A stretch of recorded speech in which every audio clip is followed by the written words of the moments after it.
পুরো ইউটার্ন, ক্ষমতার জন্য পুরো ইউটার্ন। বিএনপির স্বাদ মেটে নাই, ওনাদেরকে আসলে পুরো অত্যাচার অবিচার করা এখনো হয় নাই। আওয়ামী লীগ সরকার যেই পরিমাণ নির্যাতন করছে তাতে ওনারা স্বাদ মিঠে নাই। ওনারা আবারও আওয়ামী লীগকে ক্ষমতা আনার জন্য পথ উন্মোচন করছেন। কারণটা কি? চোরে চোরে হালি, এক চোরে বিয়া করে আর এক চোরে হালি। এই 53 বছরে এরা সিন্ডিকেট করে বাংলাদেশকে লুটপাটের এক মহাসড়কে পরিণত করেছে।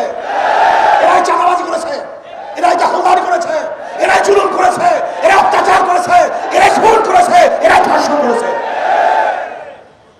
জনগণকে ঐক্য হতে হবে, জনগণকে ঐক্য হতে হবে। যেই দলের মধ্যে চাঁদাবাজ আছে, যেই দলের মধ্যে খুনি আছে, গুমি আছে, দুর্নীতিবাজ আছে, তাদেরকে সাপোর্ট করবেন না, তাদের দল করবেন না, তাদেরকে ভোট দেবেন না। 71 থেকে 2024 পর্যন্ত যারা ক্ষমতায় ছিল তারা দেশকে দুর্নীতিতে 5 বার চ্যাম্পিয়নশিপ করছে। তারা লক্ষ লক্ষ কোটি কোটি টাকা বিদেশে পাচার করেছে। যারা ক্ষমতায় ছিল বিচারবিহীন বহুত হত্যা করেছে, বহুত গুম করেছে, বহুত খুন করেছে। যারা 53 বছর ক্ষমতায় ছিল বহুত মা বোনেরা ধর্ষিতা হয়েছে।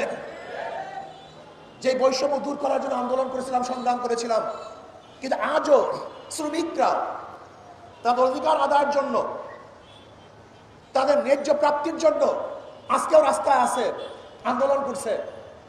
আজকেও শিক্ষকরা তাদের অধিকারের জন্য আন্দোলন করছে। আজকেও হাজারো জেলেরা তাদের অধিকারের জন্য আন্দোলন করছে।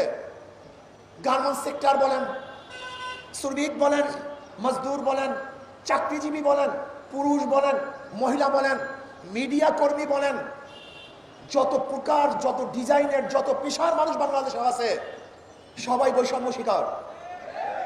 5ই আগস্টের পরে ভেবেছিলাম এবার বৈষম্য থাকবে না, এবার মানুষ মুক্তি পাবে, মানুষ শান্তি পাবে, মানুষের অধিকার প্রতিষ্ঠিত হবে। কিন্তু কি দেখলাম? 5ই আগস্টের পরেও আবারও বিচারবিহীন হত্যা, আবারও কি দেখলাম? চাঁদাবাজি, আবারও কি দেখলাম? খুন, জুলুম, অত্যাচার, দখলদারি, আবার মিথ্যা মামলা সয়লাভ, আবার সন্ত্রাস, আবারও গুন্ডামি, আবারও বদমাশি, আবারও অত্যাচার, আবারও অবিচার। তার মানে আমাদের আন্দোলন এখনো শেষ হয় নাই, আমাদের সংগ্রাম এখনো শেষ হয় নাই, এখনো বৈষম্য দূর করতে পারি নাই।